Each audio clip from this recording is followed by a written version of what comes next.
ഹൃദയത്തിൻ്റെ ഭാഷയിൽ നന്ദി സമർപ്പിക്കുന്നു. എൻ്റെ പേര് അജിൻ. ഞാൻ കോട്ടയം അയർക്കുന്നം ഇടവകയിൽ നിന്ന് വരുന്നു. ഞാൻ ഇവിടെ കൃപാസനത്തിൽ ആദ്യമായിട്ട് ഉടമ്പടി എടുക്കാൻ വരുന്നത് സെപ്റ്റംബർ 2022 29-ാം തീയതിയാണ്.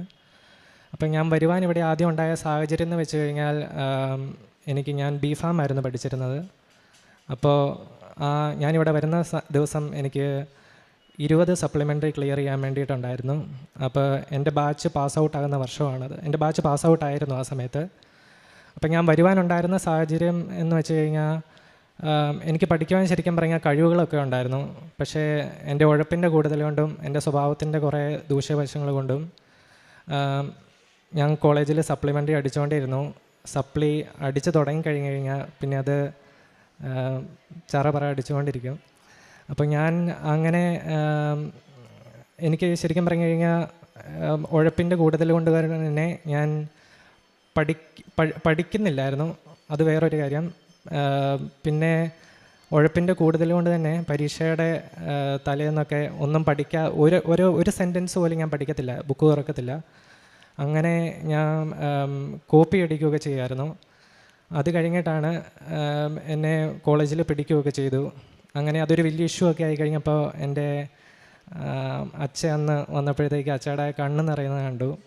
അത് ഞാൻ കാരണമാണല്ലോ എന്നുള്ളൊരിതിൽ ഭയങ്കര റിഗ്രറ്റ് എനിക്ക് അന്ന് തോന്നിയിരുന്നു.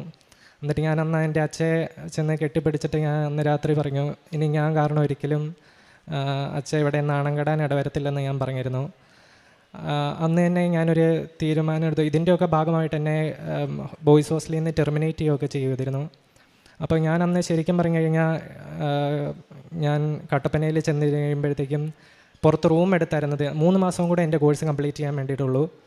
അപ്പോൾ സ്റ്റാഫൊക്കെ ആയിട്ടുള്ള ഇഷ്യൂ ഒക്കെ കാരണം അവരെന്നെ മനഃപൂർവ്വം ടെർമിനേറ്റ് ചെയ്തു. അങ്ങനെ ഞാൻ ഒറ്റപ്പെട്ട റൂമിലൊക്കെ ഇരിക്കുമ്പോഴാണ് അമ്മ എനിക്ക് ഓരോ അച്ഛന്മാരുടെ ടോക്കുകളൊക്കെ എനിക്ക് ഷെയർ ചെയ്യും. ശരിക്കും എൻ്റെ ജീവിതത്തിൻ്റെ ആ ഒരു ഘട്ടത്തിലാണ് എനിക്ക് ആത്മീയപരമായിട്ട് ഞാൻ എന്തെങ്കിലുമൊക്കെ ശ്രദ്ധിക്കാൻ തുടങ്ങി. അമ്മ എനിക്ക് അതുവരെയൊക്കെ ടോക്കൊക്കെ ഷെയർ ചെയ്യും, ഞാനതൊന്നും നോക്കത്തൊന്നുമില്ല. അമ്മയ്ക്ക് ജസ്റ്റ് സീനാക്കിയിട്ട് അമ്മയ്ക്ക് തംസൊക്കെ അയച്ചിട്ട് ഞാൻ പോവും. ഞാനതൊന്നും കാണത്തൊന്നുമില്ലായിരുന്നു. അങ്ങനെ ഇരിക്കുമ്പോൾ ആണ് എനിക്ക് ദൈവത്തോട് അടുക്കണം എന്നൊക്കെ തോന്നി. പക്ഷേ എനിക്ക് പഠിക്കാൻ ഉള്ള എൻ്റെ കഴിവുകളെല്ലാം നഷ്ടപ്പെട്ടിരുന്നു അന്നേരം ഞാൻ ശരിക്കും പറഞ്ഞാൽ ഒരു പാരഗ്രാഫുമായിട്ട് രാവിലെ തൊട്ട് ഉച്ച വരെയൊക്കെ ഞാൻ ഇരിക്കും. എനിക്കൊന്നും തലയിൽ കയറുന്നുണ്ടായിരുന്നില്ല. 20 സപ്ലിമെൻ്ററി എനിക്ക് ക്ലിയർ ചെയ്യാനും ഉണ്ട്. അപ്പോൾ ശരിക്കും പറഞ്ഞാൽ അന്ന് എനിക്ക് ബ്ലാങ്ക് ആയിരുന്നു. പിന്നെ എൻ്റെ അവസ്ഥകളൊക്കെ കാരണം തന്നെ ഞാൻ ശരിക്കും എക്സോസ്റ്റഡ് ആയിരുന്നു. ഇനി എങ്ങനെ ഞാൻ മുന്നോട്ട് പോകും, എൻ്റെ കോഴ്സ് കംപ്ലീറ്റ് ആക്കാൻ പറ്റുമോ, ഡ്രോപ്പ് ചെയ്യുമോ, അങ്ങനത്തെയൊക്കെ കുറേ ക്വസ്റ്റ്യൻ മാർക്ക് എൻ്റെ മൈൻഡിലുണ്ടായിരുന്നു. ഞാൻ പിന്നെ പരീക്ഷയ്ക്കൊക്കെ പോകും, പക്ഷേ ഒന്നും പഠിക്കാൻ പറ്റുന്നുണ്ടായിരുന്നില്ല. അങ്ങനെ ഞങ്ങൾക്ക് 8th സെമസ്റ്റർ പരീക്ഷ എഴുതണമെങ്കിൽ 7th സെമസ്റ്റർ വരെ ക്ലിയർ ചെയ്യണം. എനിക്ക് ആ കാലഘട്ടത്തിൽ 3rd സെമസ്റ്റർ തൊട്ടിട്ട് ഇങ്ങോട്ട് മൊത്തം സപ്ലിമെൻ്ററി കിടക്കുന്നുണ്ട്. അവിടെയൊക്കെ 1-2 ഒക്കെ ജയിച്ചതല്ലാതെ എനിക്ക് വേറെ ഒന്നും ക്ലിയർ ചെയ്യാൻ പറ്റിയിട്ടുണ്ടായിരുന്നില്ല. ഞാൻ അങ്ങനെ ഇരിക്കുമ്പോഴാണ് 16 സപ്ലിമെൻ്ററി എഴുതിയിട്ടാണ് ഞാൻ ആ 2022 സെപ്റ്റംബറിൽ ഞാൻ ഇവിടെ വരുന്നത്. അപ്പോൾ ഇവിടെ വരുമ്പോഴത്തേക്ക് അത് പെട്ടെന്നൊരു ട്രിഗറിങ് ആയിരുന്നു. അതായത് അമ്മ ഇവിടെ 2019 തൊട്ടിട്ട് ഉടമ്പടി എടുത്തിട്ടുള്ള ആളാണ്. അമ്മ എന്നോട് കൃപാസനം എന്ന് പറയുന്നത് ഞാൻ ഇവിടെയൊക്കെ വീട്ടിൽ കൂടെ മാറുമ്പോഴും ഒക്കെ എന്നോട് പറയുന്നത് ഞാൻ ജസ്റ്റ് ഇങ്ങനെ കേൾക്കും. അത് കേൾക്കാൻ മനസ്സുകൊണ്ട് ഞാൻ കേട്ടിരുന്നില്ല. അപ്പോൾ എനിക്ക് പെട്ടെന്നൊരു ദിവസം ഇതുപോലെ ഒരു തോന്നലുണ്ടായി, ഇങ്ങനെയെങ്കിൽ ഇവിടെ ഒന്ന് വന്ന് നോക്കാം.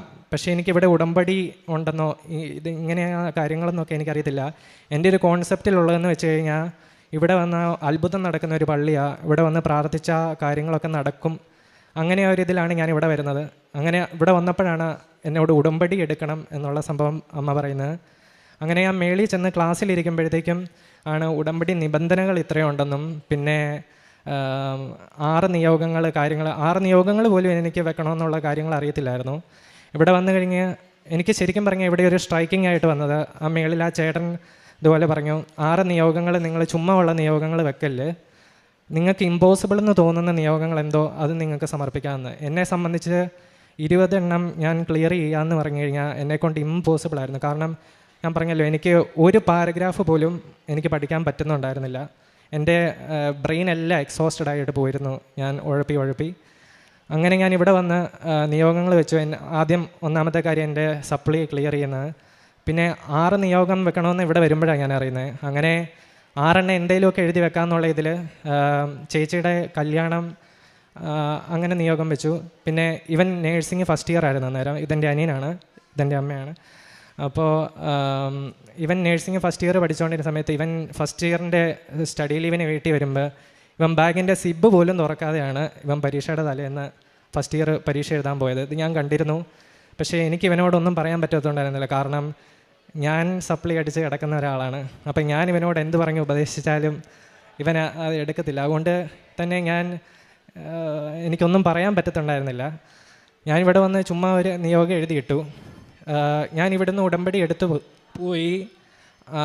ഒരാഴ്ച കഴിഞ്ഞപ്പം ഇപ്പോൾ ചേച്ചിയെ കല്യാണം കഴിച്ചിരിക്കുന്ന ചേട്ടൻ പെണ്ണ് കാണാൻ വരികയും 2 മാസത്തിനുള്ളിൽ തന്നെ കല്യാണം വളരെ ഭംഗിയായിട്ട് നടക്കുകയും അത് മാത്രമല്ല ഞങ്ങളുടെ കുടുംബത്തിന് ഏറ്റവും ചേർന്ന രീതിയിലും ചേച്ചി ഏറ്റവും സപ്പോർട്ടീവായിട്ടും ഒരു വക ദുശീലങ്ങളും ഇല്ല എന്നാൽ ദൈവത്തോടെ ഏറ്റവും കൂടുതൽ ചേർന്നിരിക്കുന്ന ഒരു ചേട്ടനെ തന്നെ ഞങ്ങൾക്ക് നൽകി അനുഗ്രഹിച്ചു. പിന്നെ ഞാൻ ഉടമ്പടി എടുത്ത് പോയി 2 ആഴ്ച കഴിഞ്ഞപ്പോഴത്തേക്ക് ഇവൻ്റെ റിസൾട്ട് വന്നു. ശരിക്കും പറഞ്ഞാൽ എൻ്റെ ഉടമ്പടിയിലെ ടേണിംഗ് പോയിൻ്റ് ഇവൻ്റെ റിസൾട്ടാണ്. ഇവൻ ജയിച്ചു എന്ന് കണ്ടു കഴിഞ്ഞപ്പോഴത്തേക്ക് ഞാൻ ശരിക്കും പറഞ്ഞു കഴിഞ്ഞാൽ അന്തം വിട്ടുപോയി. ഇവൻ തോക്കുമെന്ന് 100% ഉറപ്പിച്ചിരുന്നായിരുന്നു ഞാൻ. കാരണം അതുപോലെ ഞാൻ ഒരു സെൻറ്റൻസ് പഠിക്കാൻ കാണിക്കുന്ന ഇതുപോലും ഇവൻ കാണിക്കാതെയാണ് ഇവൻ തിരിച്ചു പോയിരുന്നത്. അപ്പോൾ ഇവൻ തോക്കുമെന്നുള്ള ഉറപ്പാണ്. ഇവൻ ജയിച്ചെന്ന് കണ്ടപ്പോൾ ഞാൻ ശരിക്കും പറഞ്ഞാൽ അന്തം വിട്ടുപോയി. ഞാൻ ശരിക്കും പറഞ്ഞാൽ ഉടമ്പടി എടുത്ത ആദ്യ കാലഘട്ടത്തിൽ എനിക്ക് കൂടുതലൊന്നും അറിയത്തില്ല. ഞാൻ ആ പത്രികയുടെ ഫ്രണ്ടിലുള്ള കാര്യങ്ങൾ മാത്രമേ ഫോളോ അപ്പ് ഇത് ചെയ്താൽ ഉടമ്പടി ആകും എന്നുള്ള ഒരു കോൺസെപ്റ്റുള്ള ആളായിരുന്നു ഞാൻ. അങ്ങനെ ഞാൻ അത് അങ്ങനെ ജീവിച്ച് എൻ്റെ അറിവില്ലായ്മ കൊണ്ടാണ് അങ്ങനെ പോയത്. പിന്നെ ഞാൻ എവിടെയെങ്കിലും തെറ്റിച്ച് കഴിഞ്ഞാൽ ഞാൻ വിചാരിക്കും എൻ്റെ ഉടമ്പടി തെറ്റി, ഇനി അടുത്ത പുതുക്കലി ശരിയാക്കാം. പിന്നെ ഞാൻ നോർമലി പഴയ ആ ഒരു സ്വഭാവം തന്നെ. എനിക്ക് ദേഷ്യം നല്ലപോലെ ഉണ്ടായിരുന്നു. ദേഷ്യം എന്ന് വെച്ചാൽ എൻ്റെ എതിര് നിൽക്കുന്ന ആരാണോ അവരെ ഞാൻ മാക്സിമം ഹെർട്ട് ചെയ്ത് കരയിപ്പിക്കും. അങ്ങനത്തെ രീതിയിൽ എന്തും ചെയ്യും.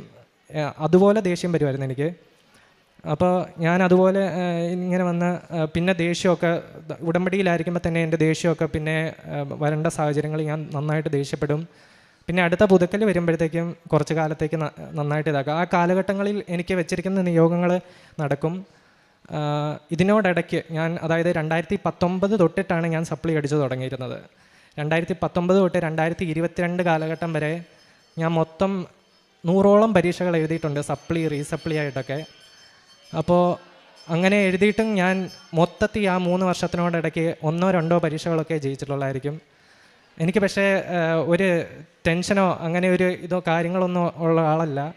ഞാൻ സപ്ലി അടിച്ചെന്ന് പറഞ്ഞാൽ പോട്ടെ അടുത്തതാണ് നമുക്ക് എടുക്കാം, അങ്ങനത്തെ ഒരു രീതിയിൽ എന്നെ തന്നെ പറഞ്ഞ് വിശ്വസിപ്പിക്കും. പിന്നെ അത് കഴിഞ്ഞിട്ട് ഇങ്ങനെ ഉഴപ്പിക്കൊണ്ട് നടക്കുന്ന സമയത്താണ് എൻ്റെ കയ്യിൽ നിന്ന് ഈ കാശുരൂപം കാണാതെ പോയി. എൻ്റെ ബസ്സിൽ നിന്ന് എൻ്റെ പേഴ്സ് പോയി, കാശുരൂപം കാണാതെ പോയി. അതെനിക്ക് പോകും.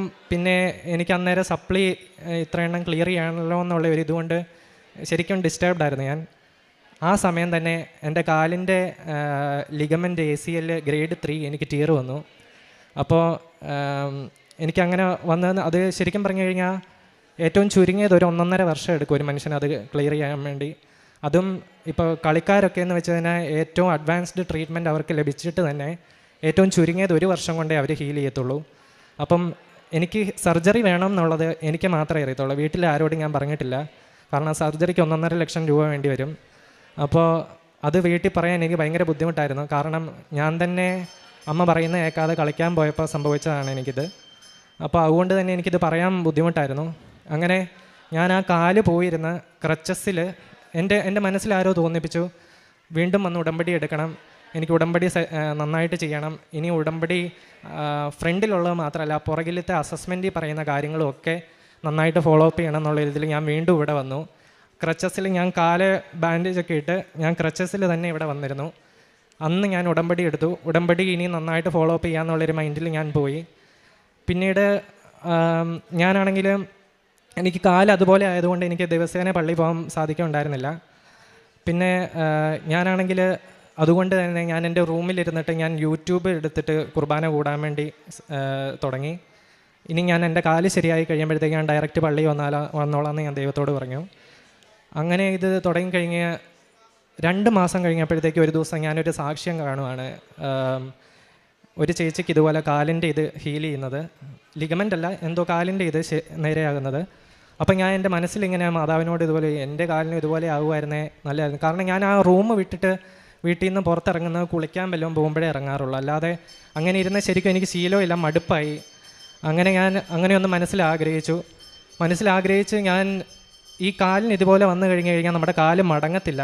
പിന്നെ അത് മാത്രമല്ല, ഞാൻ ജീവിതത്തിൽ അനുഭവിച്ചത് ഏറ്റവും വലിയ വേദനയായിരുന്നു എനിക്കൊന്ന് ഉറങ്ങാൻ പോലും പറ്റത്തുണ്ടായിരുന്നില്ല. അപ്പോൾ ഞാൻ എണീറ്റ് നിന്നപ്പോഴത്തേക്ക് എനിക്ക് വേദനയില്ല. അപ്പോൾ ശരിക്കും പറഞ്ഞാൽ ഞാൻ ഞെട്ടിപ്പോയി. പിന്നെ ഈ കാല് പാർഷ്യലിയേ മടങ്ങത്തുള്ളൂ. ഞാൻ മടക്കി നോക്കിയപ്പോഴത്തേക്ക് എനിക്ക് കാല് ഫുള്ള് മടങ്ങുന്നുമുണ്ട്. അന്നേരം ഞാൻ എൻ്റെ ഒരു എക്സൈറ്റ്മെൻറ്റ് കൊണ്ട് ഞാനൊന്ന് നടന്നു നോക്കി. നോർമലി എനിക്ക് നടക്കാൻ പറ്റുന്നുണ്ട്. പിന്നെ അത് കഴിഞ്ഞിട്ട് ഞാൻ ഒന്ന് ഓടി നോക്കിയപ്പോൾ എനിക്ക് ഓടാനും പറ്റുന്നുണ്ട്. എന്നിട്ട് ഞാൻ ഈശോയോട് പറഞ്ഞു, ഇന്ന് രാത്രി ആരാധന ഞാൻ കൂടുമ്പോൾ എനിക്ക് മുട്ട് മടക്കാനും കൂടെ പറ്റിക്കഴിഞ്ഞാൽ എനിക്ക് പൂർണ്ണമായിട്ട് സൗഖ്യമായെന്ന് ഞാൻ ഉറപ്പിക്കും. കാരണം എനിക്ക് മുട്ട് മടങ്ങത്തില്ല. മുട്ട് 1.5 വർഷം കഴിഞ്ഞാലേ മടങ്ങത്തുള്ളൂ. ഞാൻ ആരാധനയ്ക്ക് മുട്ടുകുത്തി നിന്നപ്പോഴത്തേക്ക് എനിക്ക് മുട്ട് കുത്താനും പറ്റുന്നുണ്ട്. പിന്നീട് അത് കഴിഞ്ഞ് ഞാൻ കളിക്കാനും പോയിട്ടുണ്ട്. എൻ്റെ ഈ കാലിനിട്ട് തന്നെ വീണ്ടും ചവിട്ടും കിട്ടിയിട്ടുണ്ട്. എനിക്ക് വീണ്ടും ഒരിക്കലും അങ്ങനെ വന്നിട്ടില്ല. അത് എൻ്റെ അമ്മ മാതാവിൻ്റെ അനുഗ്രഹമാണ്. അപ്പോൾ ഈ ഒരു സംഭവം നടന്നപ്പോഴത്തേക്ക് എനിക്ക് മനസ്സിലായി, ഈ ദൈവം മാതാവ് എന്നൊക്കെ പറയുന്നത് ജസ്റ്റ് ഒരു കഥയോ അല്ലെങ്കിൽ ഒരു മിത്തല്ല, ഇത് ശരിക്കും ഉള്ളതാണെന്നുള്ളത് എനിക്ക് മനസ്സിലായി. കാരണം ഞാൻ എനിക്ക് 1 മിനിറ്റ് അപ്പുറവും ഇപ്പുറവും ഒക്കെ എനിക്ക് എങ്ങനെ വേദന ഉണ്ടായിരുന്നുവെന്നും വേദന പൂർണ്ണമായും സൗഖ്യമായെന്നും എനിക്ക് ബോധ്യപ്പെട്ട കാര്യമാണത്. അത് കഴിഞ്ഞ് ഞാൻ പിന്നീട് എനിക്ക് ശരിക്കും ഞാൻ പറഞ്ഞല്ലോ, എൻ്റെ പഠിക്കാനുള്ള കഴിവെല്ലാം പോയിരുന്നു. പിന്നീട് ഞാൻ മാതാവിൻ്റെ കാശിരൂപം വെച്ച് മാത്രമേ പരീക്ഷ എഴുതിയിട്ടു. അമ്മ എന്നോട് പറയുമായിരുന്നു, ഞാൻ ഇരിക്കുന്ന സീറ്റേ കൊണ്ടുപോയി ഉപ്പ് വിതറണം, കാശിരൂപം പിടിച്ചെഴുതണം, അങ്ങനത്തെ കാര്യങ്ങളൊക്കെ. അവിടെ ചെല്ലുമ്പോൾ നമ്മൾ ഫുള്ള് ചെക്ക് ചെയ്തിട്ടാണ് കയറ്റുന്നത്. ഈ കാശിരൂപമൊക്കെ ഞാൻ കയ്യിൽ തന്നെ പിടിച്ച് കയറും. ഞാൻ മനസ്സിൽ അന്നേരം വിചാരിക്കുന്ന, ഈ മാതാവിൻ്റെ കാശിരൂപം ഇതാക്കിയിട്ട് എന്നെ കയറ്റത്തില്ലെങ്കിൽ വേണ്ട എന്നുള്ള ഒരു ഇതിൽ തന്നെ കയറും. പക്ഷേ എൻ്റെ ആരും അങ്ങനെ ഡീപ്പായിട്ട് ചെക്ക് ചെയ്തിട്ടില്ല. ഞാൻ ഇതുകൊണ്ട് തന്നെ കയറി പരീക്ഷ എഴുതും. ഞാൻ വീണ്ടും പരീക്ഷ എഴുതിയിട്ടും ഞാൻ തോറ്റിട്ടൊക്കെ ഉണ്ട്. അതായത് കഴിഞ്ഞ കാലഘട്ടത്തിലൊക്കെ ഞാൻ വീണ്ടും എനിക്ക് 4th സെം ആയിരുന്നു എന്നെ ഏറ്റവും കൂടുതൽ വലച്ചുകൊണ്ടിരുന്ന സെമ്മ്. 4th എനിക്ക് 2019 തൊട്ടിട്ട് കഴിഞ്ഞ ഒരു വർഷം വരെ 4 സപ്ലി തന്നെ ഞാൻ കുറേ തവണ എഴുതി തോറ്റുകൊണ്ടേയിരുന്നു. അപ്പോൾ ഞാനാണെങ്കിൽ ഈ പരീക്ഷ എഴുതി ഒരെണ്ണമൊക്കെ കിട്ടി. എനിക്ക് ശരിക്കും പറഞ്ഞാൽ ഒരു വിഷമമില്ലായിരുന്നു. കാരണം എനിക്ക് മാതാവ് ഉള്ളിൽ തന്നെ തോന്നിപ്പിക്കും, കാരണം ഇതെന്നേലും ഒരിക്കൽ ഇത് മാറും. ഞാനിവിടെ വന്ന് ഉടമ്പടി സാക്ഷ്യങ്ങളുടെ ഇൻഫ്ലുവൻസ് കൊണ്ടും ഒക്കെ എനിക്ക് ബോധ്യപ്പെട്ടിരുന്നു. ഞാനിവിടെ വന്ന് ഉടമ്പടിയിൽ ഈ നിയോഗം വെച്ചിട്ടുണ്ട്, എന്നേലും ഒരിക്കൽ ഈ കാര്യം നടക്കുമെന്നുള്ള എനിക്കൊരു ബോധ്യം ഉണ്ടായിരുന്നു. അതുകൊണ്ട് തന്നെ തോക്കുമ്പോൾ എനിക്കൊരു ഇതില്ലായിരുന്നു, സാരമില്ല അടുത്ത തവണ തന്നെ നമുക്ക് ഇതാക്കാം. എനിക്ക് പക്ഷേ ഉണ്ടായിരുന്ന ഒരു വേദന എന്ന് വെച്ച് കഴിഞ്ഞാൽ അമ്മ കരയുന്നതായിരുന്നു. ഡെയിലി എന്ന് പറയുന്ന പോലെ അമ്മ വീട്ടിലിരുന്ന് ഇങ്ങനെ കരയുമായിരുന്നു. രാത്രി ഞാൻ ഇടയ്ക്ക് ഉറക്കത്തിൽ നിന്നൊക്കെ എണീക്കുമ്പോൾ ഹാളിൽ നിന്ന് അമ്മ പ്രാർത്ഥിച്ചുകൊണ്ട് കരയുന്നതൊക്കെ എനിക്ക് അവിടെ കേൾക്കാമായിരുന്നു. എനിക്ക് അതായിരുന്നു ഒരു ബുദ്ധിമുട്ട്. അല്ലാതെ എനിക്ക് ശരിക്കും പറഞ്ഞു കഴിഞ്ഞാൽ എനിക്ക് തോക്കുന്നത് കൊണ്ട് എനിക്കൊരു കുഴപ്പമില്ലായിരുന്നു. കാരണം എന്നെ ഒരു സാക്ഷിയാക്കുമെന്നുള്ള എനിക്കൊരു ബോധ്യം ഉണ്ടായിരുന്നു. അങ്ങനെ ഞാൻ അത് കഴിഞ്ഞ് വീണ്ടും തോറ്റുകൊണ്ടിരുന്നിട്ടും ഞാൻ എൻ്റെ പ്രതീക്ഷ കൈവിട്ടില്ല. അങ്ങനെ ഞാൻ ചെന്നിരിക്കുമ്പോഴാണ് കഴിഞ്ഞ വർഷം ഇതുപോലെ ഞാൻ ചെന്നിട്ടിരിക്കുമ്പോഴത്തേക്കും എന്നെക്കാളും 4 ബാച്ച് താഴെയുള്ള എൻ്റെ ഒരു ജൂനിയർ, അവരുടെയൊക്കെ കൂടെയാണ് ഞാൻ പരീക്ഷ. എൻ്റെ ബാച്ച് അവിടെ പഠിച്ചുകൊണ്ടിരുന്നപ്പോൾ അവിടെ കോഴ്സിന് കയറിയിട്ടില്ലാത്ത പിള്ളേരുടെ കൂടത്തിൽ വരെ ഞാനിപ്പോൾ സപ്ലി എഴുതിയിട്ടുള്ളവനാണ്. അപ്പോൾ അങ്ങനെ എൻ്റെ 4 ബാച്ച് താഴെയുള്ള ഒരു ജൂനിയറിൻ്റെ കൂട്ടത്തിലാണ് ഇതുപോലെ ഇരിക്കുന്നത്. ഇതുപോലെ ഞാൻ ചെന്നിരിക്കുമ്പോൾ അവൻ കഴിഞ്ഞ വർഷം എന്നോട് പറയുകയാണ്, ഞാൻ ശരിക്കും പറഞ്ഞാൽ ഈ കോഴ്സ് ഡ്രോപ്പ് ചെയ്യേണ്ടവനാണ്, ഞാനിപ്പം ഇവിടെ ഈ കോഴ്സ് പഠിക്കുന്നുണ്ടെങ്കിൽ അതിന് കാരണം അജിൻ ചേട്ടനാന്ന് പറഞ്ഞു. അപ്പോൾ ശരിക്കും പറഞ്ഞാൽ ഞാൻ ഞെട്ടിപ്പോയി. എനിക്ക് എന്നാന്നൊരു പിടി കിട്ടുന്നില്ലായിരുന്നു. ഞാൻ എന്നിട്ട് അവനോട് ചോദിച്ചാൽ അതിന് നിന്നോട് ഞാൻ ശരിക്കും പറഞ്ഞാൽ മനസ്സ് തുറന്ന് ശരിക്കും പറഞ്ഞാൽ മിണ്ടിയിട്ടും കൂടിയില്ല കാര്യമായിട്ട്. അപ്പോൾ എന്നാ സംഭവം എന്ന് എനിക്കറിയില്ല. അപ്പോൾ അവൻ പറഞ്ഞു അവനിവിടെ ഈ കോഴ്സ് മനസ്സോടെ വന്നെടുത്തതാണ്. അപ്പോൾ അവൻ ഇവിടെ വന്നു കഴിഞ്ഞിട്ട് സപ്ലി ആദ്യത്തെ 3 സെമ്മിൽ തന്നെ അവൻ ഫുള്ള് വാഷ് ഔട്ടായിരുന്നു. അപ്പോൾ അവനെ കൊണ്ടൊന്നും പറ്റത്തില്ല. അവൻ എന്നിട്ട് റൂമിലൊക്കെ ഇരുന്ന് കരയുമായിരുന്നു. അവൻ എന്നിട്ട് സപ്ലിയൊക്കെ എഴുതി കഴിഞ്ഞിട്ട് അവൻ വീട്ടിൽ പോയിട്ട് പിന്നെ തിരിച്ച് വരത്തില്ലായിരുന്നു. ഞാൻ ഈ കോഴ്സ് ഡ്രോപ്പ് ചെയ്യാന്നുള്ളൊരു മൈൻഡിലിരിക്കുമായിരുന്നു. അങ്ങനെ കോളേജുകാർ അവനെ വിളിച്ചപ്പോഴത്തേക്കാണ് അവൻ വീണ്ടും ഒന്നുകൂടെ വന്നു. ഒരു സപ്ലിമെൻ്ററി ഉണ്ട് അന്നേരം. കഴിഞ്ഞ ഫെബ്രുവരിയിൽ. ആ ഫെബ്രുവരിയിൽ തന്നെ ഈ സപ്ലിമെൻ്ററി തന്നെ എഴുതുന്നുണ്ട് ഞാനും. അപ്പോൾ ഇവരുടെ റൂമിലാണ് ഞാൻ പോയത്. അപ്പോൾ ആ റൂമിലിരുന്ന് ഞാൻ പോകുമ്പോഴത്തേക്ക് ഞാൻ ഈ പത്രികയും തിരിയൊക്കെ ആയിട്ടാണ് ഞാൻ പോകുന്നത്. അപ്പം ഞാൻ അവിടെ ചെന്ന് ഈ തിരിയൊക്കെ കത്തിച്ച് പ്രാർത്ഥിക്കുന്ന അവൻ ചിന്തിക്കുമ്പോഴത്തേക്ക് നോക്കുമ്പം, അതായത് അവനേക്കാളും 4-5 വയസ്സ് മൂത്തതാണ് ഞാൻ. എന്നിട്ടും ഈ ഒരവസ്ഥയിൽ ഇത്രയും തോറ്റിട്ടും ഞാൻ ഈ പ്രാർത്ഥിക്കുന്ന കാണുമ്പോഴത്തേക്ക് അവന് ശരിക്കും പറഞ്ഞാൽ അത്ഭുതമായിരുന്നെന്നാണ് പറഞ്ഞത്. അപ്പോൾ ഒന്ന് പ്രാർത്ഥിച്ച് നോക്കാമെന്നുള്ള ഒരു ഇതിൽ അവൻ സ്വന്തമായിട്ട് ഇങ്ങനെ നേർച്ചയൊക്കെ നേർന്ന് പ്രാർത്ഥിച്ചു. അങ്ങനെ അവൻ 16 സപ്ലി അന്ന് എഴുതി പോയി. അങ്ങനെ വന്നപ്പോൾ അവൻ 3 എണ്ണം ഏതാണ്ട് ക്ലിയർ ചെയ്തു. അവനൊന്നും ജയിക്കാത്ത, അന്ന് വരെ ബിഫാമിൽ ഒരു സബ്ജക്റ്റ് പോലും അവൻ ജയിച്ചിട്ടില്ല. അവൻ അങ്ങനെ 3 എണ്ണം ജയിച്ചപ്പോൾ അവൻ എന്തോ ഒരു സംഭവം ഉണ്ടെന്ന് തോന്നി. അപ്പോൾ അങ്ങനെയാണ് എൻ്റെ ഒരു വിശ്വാസം കണ്ടിട്ടാണ് അവൻ അന്ന് അവിടെ നിന്നത്, കോഴ്സ് ഡ്രോപ്പ് ചെയ്യാതെ. അങ്ങനെ ഇവൻ എന്നോട് പറഞ്ഞു കഴിഞ്ഞപ്പോഴത്തേക്കും ഞാൻ പറഞ്ഞു, നീ ഒന്നും നോക്കണ്ട, കൃപാസനത്തിൽ വന്നാൽ മതി, ജയിക്കാൻ പറ്റും. ഇതിൻ്റെ എല്ലാത്തിനും ഇപ്പം എനിക്ക് ഇപ്പോൾ ഒരു കാര്യം ബോധ്യപ്പെട്ടു. കാരണം എന്നെ ഇത്രയും തോൽപ്പിച്ചത് വഴി നിൻ്റെ ജീവിതത്തിലും ദൈവം എൻ്റെ ഈ തോൽവി കൊണ്ട് ഒരനുഭവം തരാൻ വേണ്ടി, അല്ലെങ്കിൽ നിന്നെ ഇവിടെ വരുത്താൻ വേണ്ടിയിട്ട്, നിൻ്റെ ജീവിതത്തിൽ നല്ലത് തരാൻ വേണ്ടിയിട്ടായിരുന്നു എന്നുള്ള കാര്യം എനിക്ക് ബോധ്യപ്പെട്ടു. അങ്ങനെ പിന്നെ ഇവൻ വിഷമം വരുമ്പോഴൊക്കെ എന്നെ വിളിക്കും, ഈ കാര്യങ്ങളൊക്കെ സംസാരിക്കും. എന്നോട് ഈ ഒരു ഘട്ടമായപ്പോഴത്തേക്ക് എൻ്റെ ആത്മീയപരമായിട്ടുള്ള രീതിയിൽ ഞാൻ ഭയങ്കരമായിട്ടും വളർന്നിരുന്നു. ഞാൻ അന്നേരം എന്തുണ്ടെങ്കിലും ഞാൻ മാതാവിനോട് പ്രാർത്ഥിക്കും. അവൻ്റെ കാര്യമാണെങ്കിലും എന്നോട് ഇതുപോലെ പ്രാർത്ഥന ചോദിക്കുന്നവരുടെ കാര്യമാണെങ്കിൽ ഞാൻ മാതാവിനോട് പ്രാർത്ഥിക്കും. അപ്പം എനിക്ക് ഓരോ വെളിപ്പെടുത്തൽ പോലെ മാതാവ് തരും. അപ്പം ഞാൻ അവനോട് പറയും, ഇല്ല പേടിക്കണ്ട, നീ ജയിക്കും, അങ്ങനത്തെ ഒരു ഇതിലൊക്കെ പറയും. ഇവൻ 1-2 ഒക്കെ വെച്ച് ജയിക്കും, പക്ഷെ അവനെ സംബന്ധിച്ച് അത് വലിയൊരു കാര്യമാണ്. അങ്ങനെ ഞാൻ പറഞ്ഞ് അവനെക്കൊണ്ട് വന്ന് ഉടമ്പടി എടുപ്പിച്ചു. അവനും ആ ഉടമ്പടിയൊക്കെ നന്നായിട്ട് ചെയ്യുന്നുണ്ട്. അതും എൻ്റെ 2 ജൂനിയേഴ്സിനെയും കൊണ്ട്, ഇതുപോലെ തന്നെ കിടന്നിരുന്ന 2 ജൂനിയേഴ്സിനെ എൻ്റെ ഈ സപ്ലിയുടെ ഇൻഫ്ലുവൻസ് കൊണ്ട് തന്നെ അവർ 2 പേരും ഇവിടെ കൊണ്ടുവന്നു. അവർക്കും ഉടമ്പടി എടുത്തപ്പോൾ കുറേ അനുഭവങ്ങളുണ്ട്, കുറേ പോസിറ്റിവിറ്റി ഉണ്ടെന്നാണ് പറയുന്നത്. പിന്നെ എനിക്കാണെങ്കിൽ ഞാൻ ഈ കോഴ്സ് ഇങ്ങനെ എഴുതി എനിക്ക് കഴിഞ്ഞ വർഷം ഈ സമയമൊക്കെ ആയിരുന്നപ്പോൾ എനിക്ക് 8 സപ്ലിമെൻ്ററി ക്ലിയർ ചെയ്യാമുണ്ട്. ഞാൻ പറഞ്ഞല്ലോ, എനിക്ക് 4th സെം ആയിരുന്നു ഏറ്റവും എന്നെ ടോർമെൻറ്റ് ചെയ്തിരുന്ന സെമ്മ്. അങ്ങനെ ഈ 4th സെമ്മിന് കഴിഞ്ഞ വർഷം ഞാൻ ഇവിടെ വന്ന് പരീക്ഷ എഴുതിയിട്ട് ഞാൻ ഇവിടെ വന്നിട്ട് ജോസഫച്ചനെ കണ്ട് പ്രാർത്ഥിച്ചിരുന്നു. ജോസഫച്ചൻ എന്നേരം എനിക്കൊരു കാശുരൂപം തന്നു. ഇത് വെച്ച് വിശ്വാസപ്രമാണം ചൊല്ലി ഇനിയും പഠിച്ചാൽ മതിയെന്ന് പറഞ്ഞു. അങ്ങനെ ഞാൻ വന്ന് പിന്നെ പോയി കഴിഞ്ഞ് വീണ്ടും ഇവിടെ വരുന്നത് പുതുക്കാൻ വേണ്ടിയാണ് വരുന്നത്. ആ പുതുക്കാൻ വരുന്നതിൻ്റെ തലേന്ന് എൻ്റെ റിസൾട്ട് വന്നിരുന്നു 4th സെമ്മിൻ്റെ. അപ്പം ഞാൻ അത് അന്നേരം ഓപ്പൺ ആക്കിയില്ല. ഞാൻ പ്രാർത്ഥിച്ചു, മാതാവേ നാളെ ഞാൻ ഇവിടെ വന്ന് പുതുക്കി കഴിഞ്ഞിട്ടേ ഞാൻ ഓപ്പൺ ആക്കത്തുള്ളൂ, അന്നേരം എനിക്ക് ജയിച്ചാൽ മതി എന്നൊന്ന് കണ്ട. ഒറ്റ ഒരു സബ്ജക്റ്റേ ഉള്ളൂ. ആ ഒറ്റ സബ്ജക്റ്റ് ജയിച്ചാലേ എനിക്ക് 7th സെം എഴുതാൻ പറ്റത്തുള്ളൂ. 4th ജയിച്ചാലേ 7th എഴുതാൻ പറ്റത്തുള്ളൂ. അപ്പോൾ 7th എനിക്ക് ഒറ്റ സബ്ജക്റ്റേ ഉള്ളൂ. അപ്പം ഞാനാണെങ്കിൽ ഇതുപോലെ ഇങ്ങനെ വന്ന് പ്രാർത്ഥിച്ച് കഴിഞ്ഞ് ഇവിടെ വന്ന് ഉടമ്പടി പുതുക്കി ഞാൻ ആ മരത്തിൻ്റെ ചുവട്ടിൽ നിന്നിട്ടാണ് ഞാൻ റിസൾട്ട് ഓപ്പൺ ചെയ്തു. വീണ്ടും ഫെയിലായി. ഞാൻ അമ്മയോട് ഇത് പറഞ്ഞില്ല. ഞാൻ അവിടെ നിന്ന് ഈ മാതാവിനെ നോക്കിയിട്ട് ഞാൻ പറഞ്ഞു, സാരമില്ല, ഇത് എൻ്റെ ജീവിതത്തിൽ അവസാനമായിട്ട് ഞാൻ ഫെയിൽഡ് എന്ന് കാണുന്ന ഒരു റിസൾട്ട് ആയിരിക്കണം. ഇനി അങ്ങോട്ട് മാതാവ് കൊണ്ടുപോയാൽ മതി, എനിക്കൊരു പരാതിയില്ല, മാതാവ് എന്നെ നോക്കിക്കോളൂ എന്ന് എനിക്കറിയാമെന്ന് ഞാൻ അവിടെ നിന്ന് മാതാവിനെ നോക്കി പറഞ്ഞു. പിന്നീട് ഞാൻ പോയി കഴിഞ്ഞിട്ട് ആണ് പുതിയ ഒരിത് വന്നു. അതായത് ഈ 7th സംഭവം വന്നു. 7th സപ്ലി എനിക്ക് വരുന്നത് ജാനുവരി 6-ാം തീയതിയാണ്. അതായത് 7th ഞാൻ എഴുതണമെങ്കിൽ ഞാൻ 4th ജയിക്കണം. 4th പരീക്ഷ എനിക്ക് വരുന്നത് ഡിസംബർ 13-ാം തീയതി. ഡിസംബർ 13-ന് ഞാനിവിടെ വന്നു.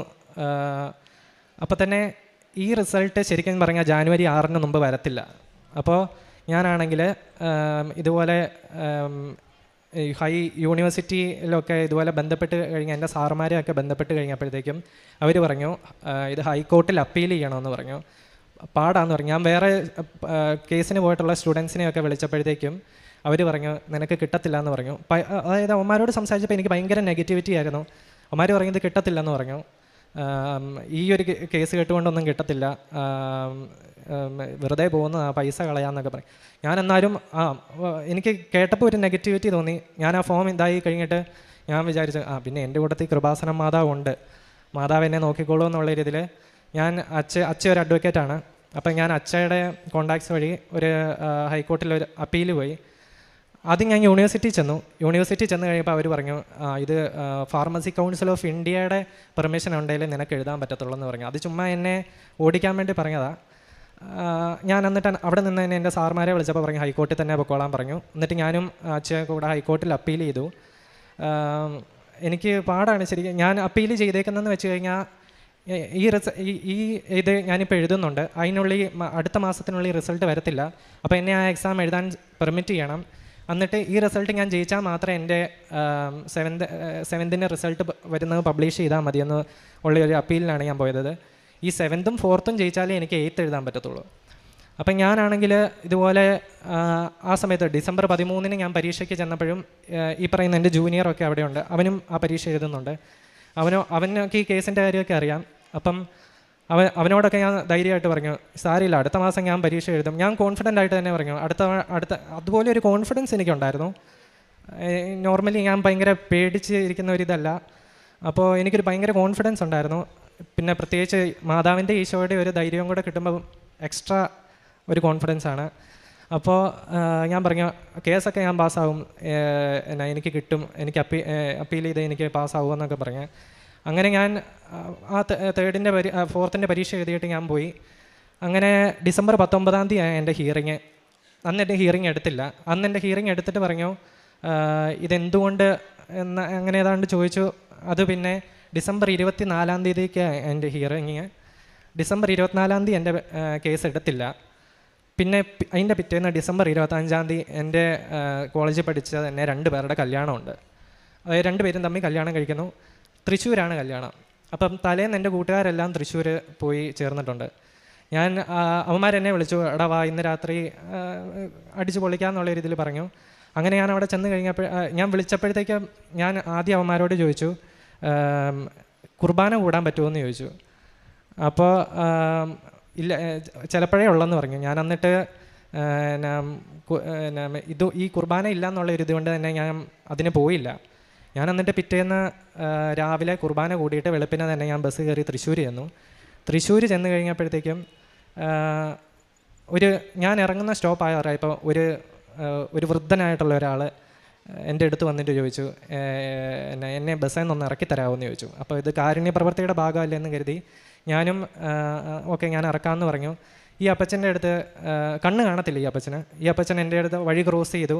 എവിടെ പോകാനാണെന്ന് ചോദിച്ചു. ഞാൻ പറഞ്ഞു ഇന്ന കല്യാണത്തിന്. അപ്പോൾ ആ അപ്പച്ചനും ഇതേ കല്യാണത്തിന് തന്നെ. ഞാൻ എന്നിട്ട് ഈ അപ്പച്ചനെയും കൈ പിടിച്ച് ഓഡിറ്റോറിയത്തിൻ്റെ ഫ്രണ്ട് വരെ ചെന്നു. ഓഡിറ്റോറിയത്തിൻ്റെ ഫ്രണ്ട് വരെ ചെന്നപ്പോഴത്തേക്ക് എൻ്റെ ഒരു കൂട്ടുകാരൻ വിളിക്കുക എവിടെ എത്തിയെന്നും ചോദിച്ചു. അപ്പോൾ ഞാൻ ഈ അപ്പച്ചനോട് പറഞ്ഞു ഒരു മിനിറ്റ് ഞാൻ ഒന്ന് എടുക്കട്ടെ എന്നും പറഞ്ഞു. ഞാൻ തിരിഞ്ഞു ഇവനോട് ഞാനൊരു 10 സെക്കൻഡ് സംസാരിച്ച് കാണും. ഇത് കഴിഞ്ഞ് ഞാൻ തിരിയുമ്പോഴത്തേക്ക് ഇങ്ങനെ ഒരാളില്ല അവിടെ. ഇങ്ങനെ ഒരാളില്ലെന്നല്ല, ഒരു അന്ധനായ മനുഷ്യന് ഇവിടുന്ന് എനിക്ക് ആ ഡോറ് വരെയുള്ള ദൂരം വരെ ഒരിക്കലും 10 സെക്കൻഡ് ആ മനുഷ്യന് പോകാൻ പറ്റത്തില്ല. അതുപോലെ പ്രായമുണ്ട്. ഞാൻ പിന്നെ അതിൻ്റെ അകത്തൊക്കെ ചെന്ന് നോക്കി, ഫുള്ളും നോക്കി, ഇയാളെ കണ്ടില്ല. പിന്നെ കൂട്ടുകാർ വന്നപ്പോൾ ആ ഒരു മൈൻഡിൽ അങ്ങ് പോയി. ഞാനത് കഴിഞ്ഞിട്ട് വീണ്ടും പിറ്റേന്ന് എൻ്റെ അപ്പീൽ പാസ്സായി. എനിക്ക് കോർട്ടിൽ പെർമിറ്റ് ചെയ്തു എന്നെ 7th സെമസ്റ്റർ എഴുതാൻ വേണ്ടിയിട്ട്. ഞാൻ എന്നിട്ട് ഇങ്ങനെ ഇരിക്കും. അപ്പോഴാണ് എൻ്റെ മൈൻഡിൽ മാതാവ് തോന്നിക്കുകയാണ് ഇങ്ങനെ ഒരാളെ കണ്ട് ഈ ഒരു അനുഭവം ഓർപ്പിക്കുകയാണ്. ഞാൻ എന്നിട്ടാണെങ്കിൽ എൻ്റെ ആ കല്യാണം കഴിച്ചവരെ അവരെ വിളിച്ചു. ഇന്നപോലെ ഒരു അനുഭവം ഉണ്ടായി. അവരുടെ വീടിൻ്റെ അടുത്ത് ആ അപ്പച്ചൻ തൊട്ടിപ്പുറത്തെ വീടാണെന്നാണ് പറഞ്ഞത് ഈ കല്യാണം കഴിക്കുന്നതിൻ്റെ. ഞാൻ അവനെ വിളിച്ചു ചോദിച്ചപ്പോൾ ഇങ്ങനെ ഒരാൾ അവിടെ ഇല്ല. ഞാൻ ശക്തമായി വിശ്വസിക്കുന്നു അത് മാതാവ് ഈശോയാണെന്നുള്ളത്. അങ്ങനെ എൻ്റെ 7th സെമ്മും ഞാൻ എഴുതി. 7th സെം എനിക്ക് നല്ല പാടായിരുന്നു. ഞാൻ എഴുതിയത് വെച്ചിട്ട് ഞാൻ നന്നായിട്ട് പഠിച്ചിട്ടാണ് പോയത്. പക്ഷേ ഒരു വല്ലാത്ത ക്വസ്റ്റ്യൻ പേപ്പർ ഞാൻ തോക്കുമെന്ന് ഉറപ്പായിരുന്നു. പക്ഷേ എനിക്ക് കോൺഫിഡൻസ് ഉണ്ടായിരുന്നു ഞാൻ ജയിക്കുമെന്നുള്ളത്. ഞാൻ എന്നിട്ട് എനിക്ക് റിസൾട്ട് വന്നു. 4th സെമ്മും ജയിച്ചു, 7th സെമ്മും ജയിച്ചു. ഞാനത് കഴിഞ്ഞിട്ട് 8th സെമസ്റ്റർ പരീക്ഷ എഴുതി. 2 തോക്കുമെന്നുള്ളത് എനിക്ക് ഉറപ്പായിരുന്നു. ഞാൻ മാതാവിനോട് പറഞ്ഞു ഞാൻ ജയിച്ചു കഴിഞ്ഞാൽ ഞാൻ ഇവിടെ വന്ന് ആദ്യം മാതാവിനോട് ഈശോയുടെ മുഖത്ത് നോക്കിയേ ഞാൻ എൻ്റെ റിസൾട്ട് എൻ്റെ വായിൽ നിന്ന് ഒരാൾ കേൾക്കത്തുള്ളൂ. ഞാൻ അമ്മയോട് പോലും പറഞ്ഞിട്ടുണ്ടായിരുന്നില്ല. ഇന്നലെ ഉച്ചയ്ക്ക് എൻ്റെ റിസൾട്ട് വന്നു. ഞാൻ പാസ്സായി. ഒരിക്കലും എൻ്റെ ഫുൾ എബിലിറ്റി പോയതാണ്. മാതാവും ഈശോയും അനുഗ്രഹിച്ചുകൊണ്ട് മാത്രമാണ് ഞാൻ ജയിച്ചത്. അത് കഴിഞ്ഞിട്ട് എൻ്റെ ഒരു ഫ്രണ്ടിന് ഓസ്ട്രേലിയക്ക് ഇതുപോലെ പോകണമെന്ന് ജർമ്മൻ പഠിക്കുന്നുണ്ടായിരുന്നു. B1 B2 ഭയങ്കര പാടായിരുന്നു. അപ്പോൾ ആളെന്നോട് ഇതുപോലെ പറഞ്ഞു. ഞാൻ ആൾക്ക് വേണ്ടി നിയോഗം വെച്ചിട്ട് പ്രാർത്ഥിച്ചു. അങ്ങനെ കഴിഞ്ഞ മാസം സാക്ഷ്യം പറഞ്ഞ് ആൾ ഓസ്ട്രേലിയക്ക് പോവുകയും ചെയ്തു. ഇത്രയേറെ അനുഗ്രഹങ്ങൾ എനിക്ക് തന്ന അമ്മ മാതാവിനും ഈശോയ്ക്കും നന്ദി പറയുന്നു. ഞാൻ കാരുണ്യപ്രവർത്തികളായിട്ട് ഞങ്ങൾ കുടുംബപരമായിട്ട് വൃദ്ധസദനങ്ങളിൽ പോയി ഹെൽപ്പ് ചെയ്യുകയും ഒക്കെ ചെയ്തിട്ടുണ്ട്. പിന്നെ ഞാൻ എല്ലാ മാസവും വന്നിട്ട് ഇവിടെ പത്രം മേടിക്കും. പത്രം മേടിച്ച് കഴിഞ്ഞ് ഞാൻ അത് കൊണ്ടുപോയി വെഞ്ചരിച്ചിട്ടേ ഞാൻ ജപമാലയൊക്കെ ഈ ഞാൻ കൊടുക്കുന്നവരെ അനുഗ്രഹിക്കണേ എന്നുള്ള ഇതിൽ ഞാൻ ജപമാല ചൊല്ലിയിട്ടേ ഞാനിത് കൊടുക്കാൻ തുടങ്ങത്തുള്ളൂ. പിന്നെ ആത്മീയപരമായിട്ടുള്ള എനിക്കുണ്ടായിട്ടുള്ള ഉയർച്ച, ഞാൻ ഏറ്റവും ചെറിയ വിശുദ്ധ കുർബാന എവിടെയോ അവിടെ പോകാൻ നോക്കിക്കൊണ്ടിരുന്ന ആളായിരുന്നു പണ്ട്. ജപമാലയാണെങ്കിൽ ഏറ്റവും പെട്ടെന്ന് എങ്ങനെ തീർക്കണം എന്നുള്ള ആളായിരുന്നു ഞാൻ. എനിക്ക് ദൈവത്തോട് ഇഷ്ടക്കുറവൊന്നുമില്ല, പക്ഷേ ഈ കാര്യങ്ങളിൽ കൂടുതൽ ടൈം സ്പെൻഡ് ചെയ്യാനൊന്നും എനിക്ക് ഇതില്ലായിരുന്നു. ഞാൻ ഇപ്പം ഡെയിലി 2-3 മണിക്കൂറോളം പേഴ്സണലി പ്രെയർ ചെയ്യലും, പിന്നെ അത് മാത്രമല്ല എല്ലാ ദിവസവും വൈകിട്ട് ഞങ്ങളുടെ അടുത്തുള്ള കുരിശുപള്ളിയിൽ പോയി തിരിയൊക്കെ കത്തി. ഇതൊക്കെ കണ്ട് എൻ്റെ കൂട്ടുകാർ തന്നെ എന്നോട് ചോദിക്കും, ഇവനിതെന്നാ പറ്റി. ഇപ്പോഴും എന്നെ കുറേ പേര് കളിയാക്കും, എന്നാ ഇതെന്നെ നിനക്കിപ്പോൾ പെട്ടെന്ന് തന്നെ നീ ആത്മീയപരമായിട്ടുള്ള ഉയർച്ചയാണ് അത് ആ സംഭവങ്ങളൊക്കെ അങ്ങനത്തെ രീതിയിൽ ചോദിക്കും. പിന്നെ ഞാൻ അപ്പുറത്തും ഇപ്പുറത്തും ഞാൻ കിടക്കുമ്പോഴത്തേക്കും എൻ്റെ ഒരു ഈശോയുടെയും മാതാവിൻ്റെയും ഒരു രൂപമുണ്ട്. ഞാൻ എല്ലാ ദിവസവും രാത്രി കയറിയിരുന്ന ഈശോയോടും മാതാവിനോടും ഞാൻ സംസാരിക്കും. എൻ്റെ പ്രാർത്ഥനയെന്ന് വെച്ച് കഴിഞ്ഞാൽ ഇപ്പം നമ്മൾ സാധാ പഠിച്ച് പ്രാർത്ഥിക്കുന്ന പോലത്തെ പ്രാർത്ഥനകളല്ല, ഞാൻ ടോക്ക് ചെയ്യുവാണ്. അപ്പോൾ ഞാൻ ഇങ്ങനെ ഈശോയോടും മാതാവിനോടും രാത്രി കിടക്കുമ്പോഴത്തേക്ക് ഇങ്ങനെ കുറേ സംസാരിക്കും. അപ്പുറത്തും ഇപ്പുറത്തും കിടക്കുന്ന പോലത്തെ രീതിയിൽ ഞാനത് ജീവനുള്ള ഈശോയും മാതാവും ആണെന്ന് തന്നെ ഉറച്ച് വിശ്വസിക്കുന്നു. ഇത് മാത്രമല്ല, ഞാൻ എൻ്റെ റിസൾട്ട് ഓപ്പൺ ആക്കുമ്പോഴത്തേക്കും നമുക്കറിയാം നമ്മുടെ ഫോണിൻ്റെ സെൻസർ നമ്മുടെ ഫിംഗറിനെ വർക്ക് ചെയ്യത്തുള്ളൂ. എൻ്റെ ഈ ഇപ്പുറത്ത് ഇരിക്കുന്ന ഈശോയുടെ കുരിശിൻ്റെ അറ്റം വെച്ച് ഞാൻ എൻ്റെ ഫോണെ എൻ്റെ ഹോൾ ടിക്കറ്റിൻ്റെ നമ്പർ ഇങ്ങനെ അടിച്ചിട്ടാണ് വരുന്നത്. അത് ഓരോ നമ്പർ എൻ്റെ കുരിശിൻ്റെ അറ്റം ഈ ഫോണെ സെൻസ് ചെയ്യും. അങ്ങനെ ഈശോയാണ് എൻ്റെ റിസൾട്ട് തുറക്കുന്നതെന്നുള്ള ഒരു കോൺസെപ്റ്റിലാണ് ഞാൻ അങ്ങനെ ചെയ്യുന്നത്. അങ്ങനെ തന്നെയാണ് ഞാൻ ഇതുവരെ ജയിച്ചതും. ഓക്കെ. 2 ദിനവൃത്താന്തം 32-ാം അധ്യായം 8-ാം തിരുവചനം നമ്മളോട് പറയുന്നു, മാംസലമായ ഹസ്തമാണ് അവനോടൊത്തുള്ളത്, നമ്മോടുകൂടെയുള്ളത് നമ്മുടെ കർത്താവായ ദൈവവും. അവിടുന്ന് നമ്മെ സഹായിക്കുകയും നമുക്ക് വേണ്ടി പൊരുതുകയും ചെയ്യും. അജിനും കുടുംബവും ഇവിടെ പങ്കുവെച്ച വലിയൊരു മഹാസാക്ഷ്യമാണ് നാം കേട്ടത്. അജിനെയും കുടുംബത്തെയും തൻ്റെ സഹോദരനെയും പ്രത്യേകിച്ച് പ്രത്യക്ഷീകരണത്തിൻ്റെ സാക്ഷിയാക്കിയ ഒരു വലിയ മനോഹരമായ സാക്ഷ്യമാണ് നാം ക്ഷമയോടെ കേട്ടുകൊണ്ടിരുന്നത്. എനിക്കറിയാമായിരുന്നു ഈ സാക്ഷ്യം ഒരല്പം സമയക്കൂടുതലെടുക്കും. പക്ഷേ അജിൻ്റെ ഒരു വളരെ പരാജയത്തിലേക്ക് കൂപ്പുകുത്തിയ ഒരു വ്യക്തിയുടെ, ഒരു യുവാവിൻ്റെ സാക്ഷ്യം വളരെ ക്ഷമയോടെ കേൾക്കുക എന്നുള്ളത് ഒരു വലിയ കാരുണ്യപ്രവൃത്തി കൂടിയാണെന്ന് എനിക്ക് തോന്നുകയായിരുന്നു. അജിൻ്റെ വിശ്വാസത്തിലേക്ക് തിരിച്ചു വരുവാനുള്ള അമ്മയുടെ അശ്രാന്ത പരിശ്രമമാണ് ഇതിനെല്ലാം കാരണമെന്ന് നമുക്ക് ഈശോയോട് നന്ദി പറയാം. മക്കളെ ഈശോയിലേക്ക് അടുപ്പിക്കുവാൻ വേണ്ടി ഒരമ്മയുടെ കണ്ണുനീരെന്തു മാത്രമാണെന്ന് നാം കാണുകയായിരുന്നു. ഞാൻ ഓർക്കുകയാണ്, ഒരിക്കൽ എൻ്റെ ഒരു സുഹൃത്ത് ഇങ്ങനെ പെട്ടെന്ന് വളരെ കരയുന്ന ഒരു ടീച്ചർ സ്റ്റാഫ് എപ്പോഴും കരയുമായിരുന്നു, അവരുടെ കുടുംബത്തിനെല്ലാ സങ്കടങ്ങളും. അപ്പോൾ എനിക്കെല്ലാം ഒരു തമാശയായിരുന്നു ഒരു കാലഘട്ടത്തിൽ. അപ്പോൾ ഞാൻ ഈ സുഹൃത്തിരുന്ന് കരയുമ്പോഴെല്ലാം ദൈവവചനം പറയുന്നുണ്ടല്ലോ, നിൻ്റെ കണ്ണുനീർ ഞാൻ കുപ്പിയിൽ ശേഖരിക്കുമെന്ന്. അന്നാണ് എനിക്ക് മനസ്സിലായത്, കുറച്ച് നാളത്തേക്കുള്ള ഒരു ഇഞ്ചക്ഷൻ സിറിഞ്ച് കുപ്പിയിലായിരുന്നു ഞാൻ ആ കണ്ണുനീർ ശേഖരിച്ചിരുന്നത്. പക്ഷേ നമ്മുടെ കണ്ണുനീരെല്ലാം ഒരു കടൽ പോലെ അത്രമാത്രം കണ്ണുനീർ നമ്മുടെ കണ്ണിൽ നിന്ന് ഒഴുകി വീഴുന്നുണ്ടെന്നുള്ളത് ഒരു യാഥാർത്ഥ്യം ഞാൻ തിരിച്ചറിഞ്ഞ ഒരു സമയം ഉണ്ടായിട്ടുണ്ട്. തമാശയായിരുന്നെങ്കിലും കൂടി നമ്മുടെ കണ്ണുനീരെല്ലാം ദൈവം ഒരു ടാങ്കിലായിരിക്കും, എത്ര വലിയ കുപ്പിയായിരിക്കും അതെന്ന് ഞാൻ കരുതുകയാണ്. മദ്യപാനികളായിട്ടുള്ള, ഡ്രഗ് അഡിക്റ്റഡ് ആയിട്ടുള്ള മക്കളുടെ എല്ലാം ആ കുപ്പിയിലേക്ക് വീഴുന്ന കണ്ണുനീരും മക്കളുടെയും ജീവിത പങ്കാളിയുടെയും എല്ലാം കണ്ണുനീർ എത്രയാണെന്ന് ഞാനന്ന് മനസ്സിലാക്കിയിട്ടുണ്ട്. നമുക്ക് പ്രാർത്ഥിക്കാം. അജിൻ ഒരു വലിയ പരാജയത്തിൽ നിന്നും വളരെ ഉന്നതമായ ഒരു ലെവലിലേക്ക് ആത്മീയമായി ഉയർത്താൻ ദൈവം കൊടുത്ത ഒരു വലിയ സാക്ഷ്യമാണിത്. അതുപോലെ തന്നെ താൻ പറയുമായിരുന്നു, തൻ്റെ അനിയനെ കൊടുത്ത ഒരു വലിയ കൃപയാണ്. അവൻ ബാഗിൻ്റെ സിപ്പ് പോലും തുറക്കാതെ പോയി പരീക്ഷ എഴുതിയിട്ട് അവൻ ജയിച്ചു എന്നുള്ളതാണ് ഫസ്റ്റ് ഇൻസെൻറ്റീവായിട്ട് ഈശോ കൊടുത്ത അനുഗ്രഹം. അതിൽ നിന്നാണ് ഈശോ ഇവരെ കൈപിടിച്ചുയർത്തുന്നത്. ദൈവത്തിലേക്ക് കൈപിടിച്ചുയർത്തിയ ഒരു അനുഗ്രഹം.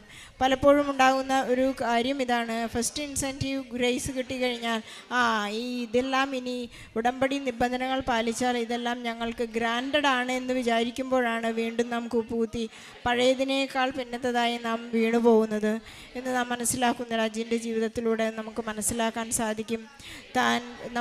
സുവിശേഷത്തിൽ പറയുന്നത് പോലെ ഇല്ലാത്തവനിൽ നിന്ന് ഉള്ളതും കൂടി എടുത്ത് ഉള്ളവന് കൊടുക്കുമെന്ന് ഈശോ പറയുന്നുണ്ട്. വിശ്വസ്തരായവർക്ക് മാത്രമേ വിശ്വസ്തത എന്ന വലിയൊരു സമ്മാനം ഈശോ നൽകുകയുള്ളൂ. പരിശുദ്ധ അമ്മയിലൂടെ കുടുംബത്തിന് നൽകിയ വളരെ വളരെ വലിയ അനുഗ്രഹങ്ങളാണ് നാം കേട്ടുകൊണ്ടിരുന്നത്.